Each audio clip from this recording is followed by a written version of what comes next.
person that I will correct the rabbi for one word. The rabbi spoke of a trip, the Aish Living Legacy journey. I call it a journey because a trip starts and stops. A journey goes on indefinitely. And I think this evening is ample proof of that, because many of our Aish Living Legacy journey persons are here. And I'm just absolutely thrilled to have this opportunity to speak to you or speak with you. Rabbi, may I say, and may I say what a privilege it is for me to be here this amazing evening. Rabbi Plotkin, I thank you for staging this event and inviting me to share my story of survival here. I'm thrilled to see so many fellow travelers from Aish Living Legacy, and I know many others would have attended but weren't able to do so. I'm grateful to have my beloved Queen with me. Queenie. She is, I like to say facetiously but lovingly, she's the real survivor in the family for having put up with me for 64 years. And I'm also delighted that our son, Gary, and our daughter, I don't call her daughter-in-law, our daughter Nicole, and our wonderful grandchildren, Lanova, Lauren, and Maurice. And incidentally, they attended high school here many, many years ago, guided by Rabbi Gulag, as well as my nephew David and my niece Rona Orohoko. For many years, like other survivors, I rarely spoke about our wartime life. Surviving the war and the Holocaust was a painful experience, and speaking about it just added to the pain. However, Queenie, our family and friends wanted me to record the story of my family's survival so that our grandchildren and others might have a testament of what we endured. I kept putting it off as I felt I wasn't a true survivor, not having been in one of the death camps of the Nazis or one of the tens of thousands concentration camps, or having to face a Nazi soldier. However, visits to Yad Vashem, the U.S. Holocaust Museum, and other sources convinced me that I'm indeed a survivor and that my story should be told. When I became the last living Nayman, or Nayman as it used to be, in 2009, after my nephew David's and my niece's Wuchel father passed away, Father Moishe, I realized that my future was much shorter than my past, and as time passes, memories fade, and there's no longer anyone to ask. In 2010, I wrote my story for my 75th birthday, dedicating it to my 5 grandchildren at that time. The U.S. Holocaust Museum defines survivors as those who were displaced, persecuted, or discriminated against due to the racial, religious, ethnic, and political policies of the Nazis and their allies between 1933 and 1945. So I was convinced that I'm a survivor. There remains so much more to learn about Auschwitz or Treblinka or Majdanek. Those are very well known. But how about Syktyvkar? There, and in many other camps in the Soviet Union, is where we survived as did tens of thousands of Jews. 6 million Jews perished in the Shoah, about half in Poland, while 2.5 million were murdered in the Soviet Union in what I like to call the parallel Holocaust. My story seemed to inspire my grandchildren. So in 2012, at the age of 6,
sadly, I must report that, for example, in 2023,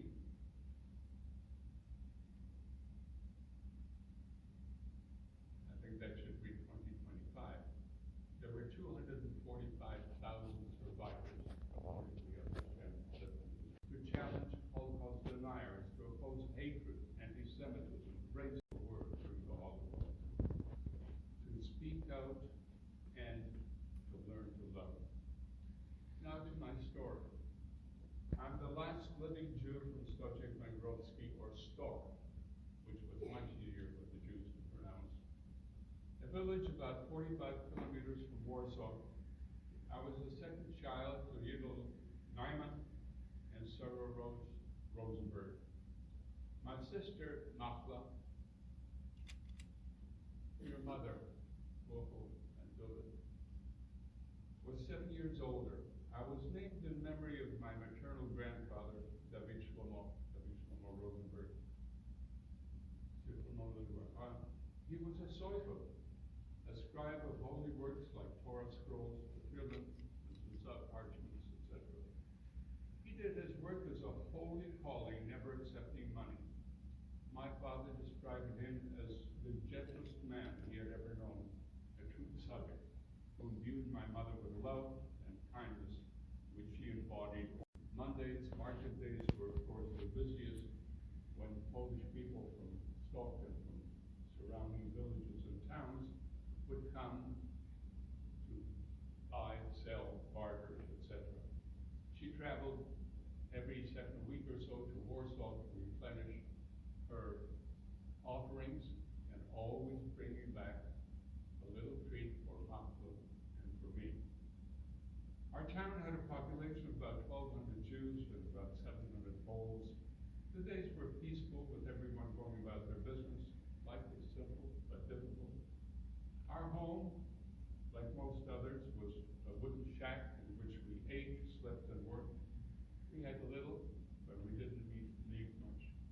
My only possession was a hand-me-down white rocking horse that I rode in front of the house.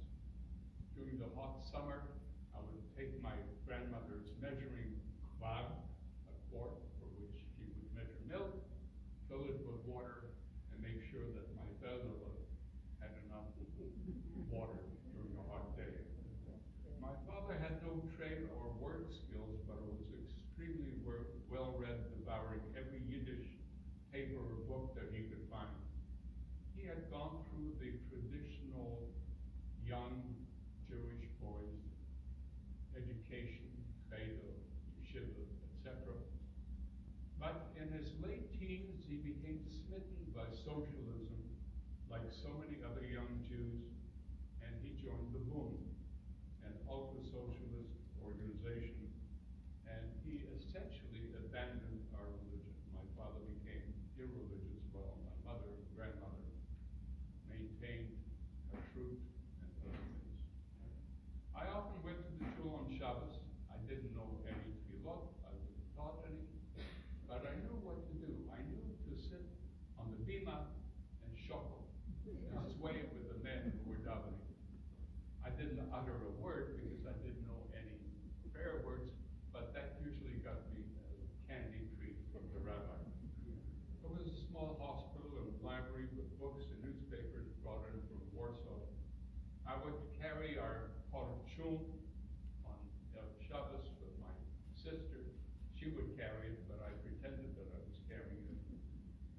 So the chum would simmer overnight, and Shabbos, after davening, we would have a nice warm meal. The same baker was our source of matzahs for Pesach. Again, my sister and I would go to the baker. We would bring a beautiful, clean white tablecloth and wrap the matzahs and put them away in the drawer until Pesach. And we had a beautiful communal burning of the hummus in the nearby forest. Life went on simply day after day until Hitler invaded Poland on September 1st, 1939. Stock was virtually destroyed on September 9th, and our family fled to the nearby forest. My father carried me wrapped in a maroon duvet that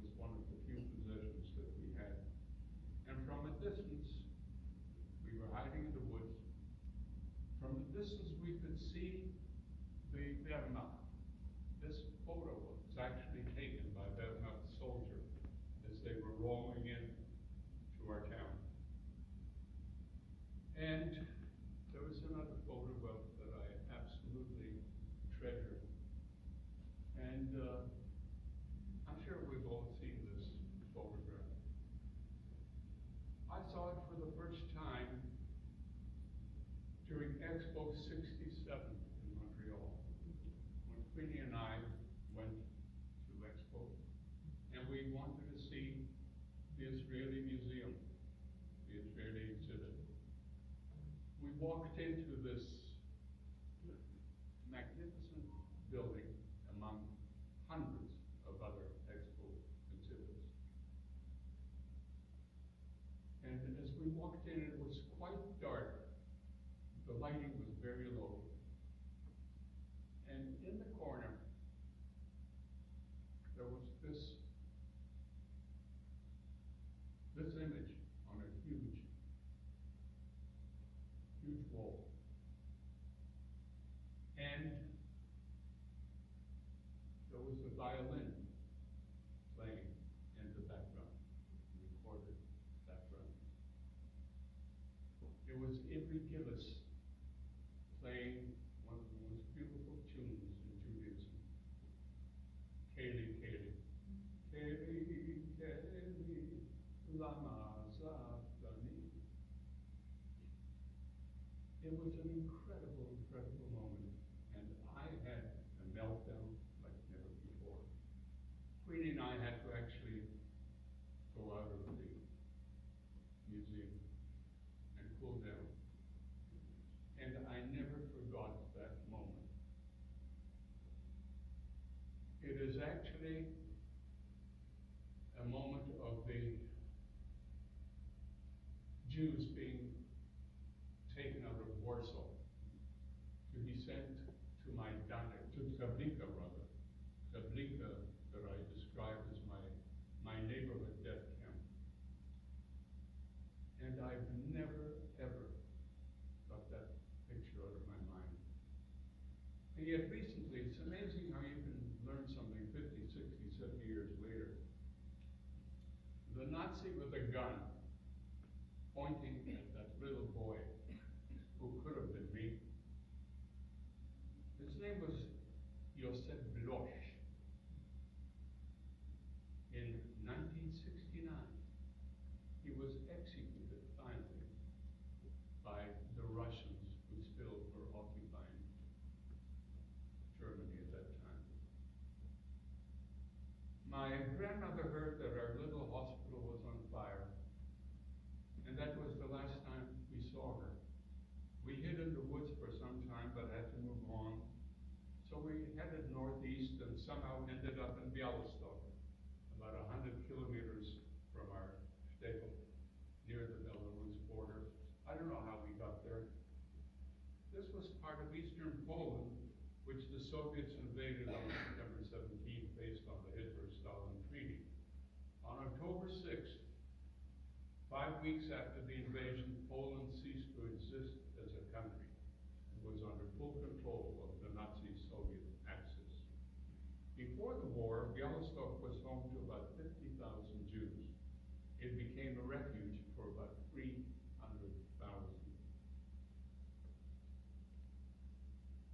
We all felt that it was a much safer place to be than back where we were, which was overrun by the Nazis.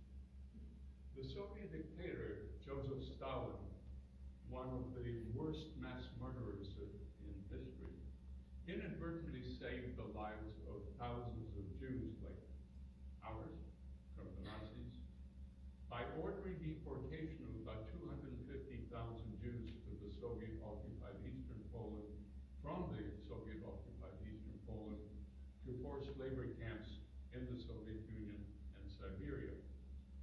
We were essentially saved by deportation.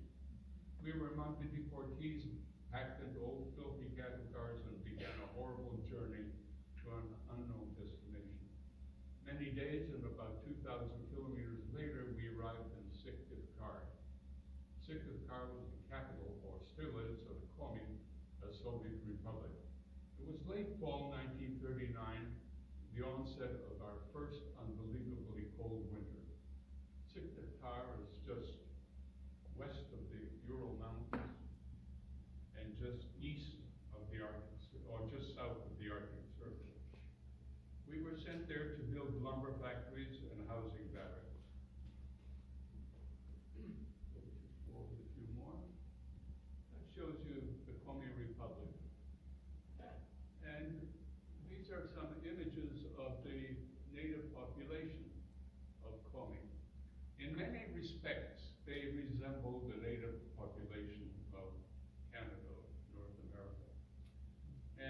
were our accommodations.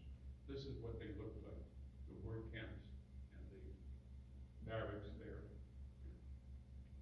We were crammed into a tiny room in one of the barracks with another couple, and they meet up. A hanging sheet separated us. Wooden planks served as beds. We had to burn peat or dry cow dung in a metal barrel. The barracks had no sanitation. There were no toilets. One had to go, it was outdoors to the planks. There was no running water or electricity for light. We used kerosene lamps. Life was brutal, especially in winter, which seemed to last 8 months. The barracks had no foundation or insulation. We slept in whatever we wore, huddling together for warmth. The place was overrun with huge rats, so someone had to stay up at night to fight them off. Many died from diseases, starvation, and freezing. The dead would be stripped of their clothes and anything that could be saved, particularly shoes. The footwear that I had were rags that were wrapped around my feet. Food was simply scarce, the only source being ration coupons that were earned by the workers. We had to line up for hours for bread that had more potatoes in it than wheat.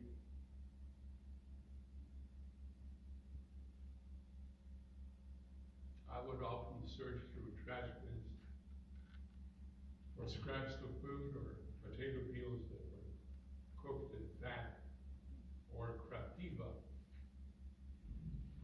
It's a Russian word, a name for a weed like poison ivy that was cooked like spinach. My father worked a few miles away, and I would bring him his lunch, which usually consisted of a piece of bread, some watery soup, whatever else was available. I had to cross fields and through forests to get to him. The fear of wolves was ever present as were attacks by locals. The barracks had a long corridor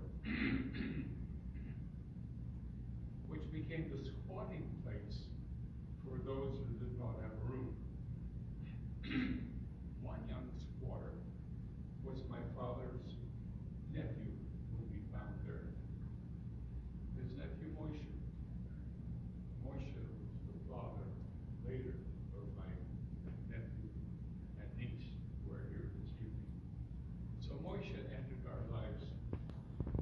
The only thing of value that we had was the maroon duvet in which my father carried me to the forest, and some fragile silverware from our parents' wedding gifts. Moshe traded some of the pieces in the black market. He was really the go-getter of the family. He traded some of the pieces for a 22-carat gold coin from the Tsar's era. These were rare and valuable, and anyone found with one would be in danger. So the coin was sewn into whatever garment I was wearing. I didn't know that, otherwise I was so curious I would have probably found it. These were rare and valuable, but we had to keep them out of sight. The coin later proved to be more valuable than its gold.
out of that absolute same